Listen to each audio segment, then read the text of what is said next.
Friends ఈరోజు అయితే మా ఇంట్లో చేపల కూర చేసుకుంటున్నాము. సండే కాబట్టి ఈరోజు మా బావ అయితే చేపలు అయితే తీసుకొచ్చిండు. ఈ చేపల్ని బాగా ఉప్పేసి ఈ విధంగా అయితే అంతా కొద్దిసేపు అట్లా చేయాలి. చేసిన తర్వాత మొత్తం దీనికి ఉండే స్కిన్ ఇట్లా ఉంటాయి కదండి, అవన్నీ బాగా నీట్గా వచ్చేస్తాయి. ఇట్లా ఉప్పేసి ఇట్లా బాగా రుద్దేస్తే బాగా తెల్లగా వస్తాయండి. మళ్ళీ చూద్దాం ఫ్రెండ్స్. ఇదిగోండి నీట్గా అయితే కడిగేసుకోవాలి. బాగా తెల్లగా వస్తాయండి చేపలు. చూడండి ఎంత తెల్లగా ఉన్నాయో. మనం బాగా నీట్గా రుద్దాలి.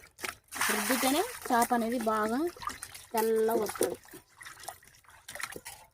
ఉప్పేసి ఎక్కువ కళ్ళు ఉప్పేసి రుద్దుకోవాలి. రుద్దుతేనే బాగా తెల్లగా వచ్చేసి చేప అప్పుడే బాగుంటుందండి. ఉప్పు అయిపోద్ది అని అనుకోకూడదు. బాగా మీ ఇంట్లో ఈరోజు సండే స్పెషల్ ఏం చేస్తున్నారు కామెంట్ బాక్స్లో కామెంట్ చేయండి. ఫస్ట్ టైం మన ఛానల్ చూస్తుంటే సబ్స్క్రైబ్ చేసుకోండి, సపోర్ట్ చేయండి ఫ్రెండ్స్. ఓకేనా? కొంచెం ఎక్కువలేండి, మా నీళ్ళు పోయినా బాగా నీట్గా కడిగేసుకోవాలి. ఓకేనా? Bye friends.